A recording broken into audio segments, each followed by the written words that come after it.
Hi, Mrs. Potter's class. I just got done washing my hands and I am ready to make salsa with you. Now, I know in the past this has been a 4th and 5th grade rite of passage, but I thought where we are stuck at home, maybe we'd make it a special year. So, I hope you're ready, and I'm gonna tell you, just like I tell you in a lot of cases, you have to ask your parents' permission. Did you get that? Ask mom and dad before you do this, because in this case, you're gonna want them to help you. All right, let's get ready. Now, what we're gonna need some tomatoes. I'm using a plum tomato today, but I like to use a beefsteak tomato. Mr. Potter likes a tomato that's not quite as juicy. We're gonna need a bell pepper. I like a green bell pepper. You can use yellow or red, it's up to you. Onion.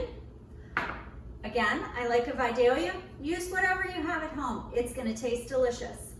A smidge of sugar, some salt, cilantro, and lime. I like fresh lime, but you can use the ones that come in the container. Whatever you have at home is fine. Also, if you want spicy, you can use jalapeno. Today, we're not gonna be using it.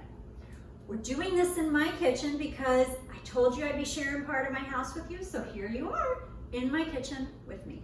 Okay, now the first thing we're gonna do, I've chopped up a bunch of tomatoes and we're gonna add it to a dish, okay? No big deal, don't worry, I've already washed my hands, okay? We're gonna chop up just a little bit more tomato to show you how we do it.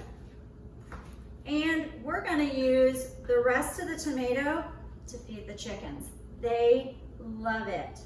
So this is why you need your parents' help, because I'm using a really sharp knife and we do not want you getting hurt.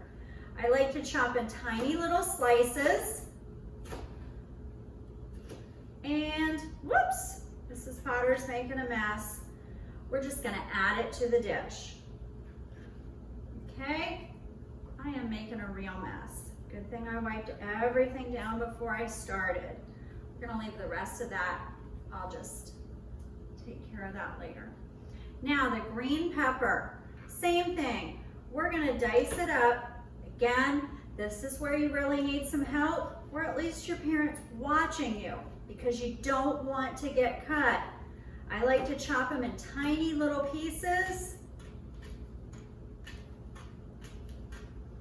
I'm gonna move the cilantro over.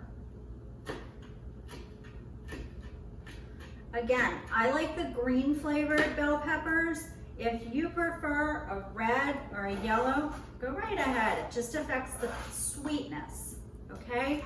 And we're gonna take some of the green pepper I had already chopped. All right, the onion. I am partial to a Vidalia. Why? A Vidalia is a sweeter onion. I like that sweetness, and I like it chopped up big. Some people like to chop them smaller.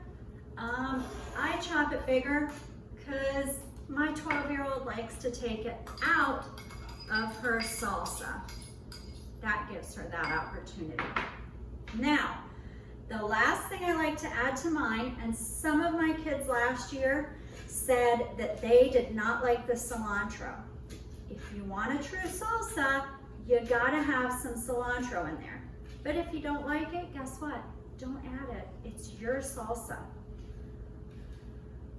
So we're just gonna take it and chop it up. Now, this is not gonna be a super juicy salsa. The great part with salsa is you can do it however you want to. And you can make as much or as little as you want to. Tonight is taco night in our house. And Mr. Potter makes the tacos and I make the salsa. So if he wants it a little less juicy, then that's what I'll do. Now, I'm not gonna add any jalapeno to ours. I am gonna add some salt. You wanna make sure you add a good amount of salt. You can always taste it and add a little bit more later. I believe in adding a little bit of sugar, just a dab, cuts the acidity. last thing I like to add is some lime. Now, if you have the containers of lime, you can squeeze it right in. I like to use a fork and get the juices out of the lime. Ooh, this lime is gonna be a little bit tough. We're gonna squeeze it on there. And I'm gonna save the other half, because right before we go to eat it, we will put the rest of it on it. Now, we're just gonna stir that up, and I'm gonna store that in the refrigerator till later this evening when it's dinner time. But you can see, this is a beautiful fresh salsa, fun to make as a family and great to eat together. Awesome for taco night. So, the only thing that would make this better is if we could try it all together. But let me know if you make salsa at home. For now, I'm gonna say bye for now from Mrs. Potter's Kitchen. I'll catch up with you later. Bye.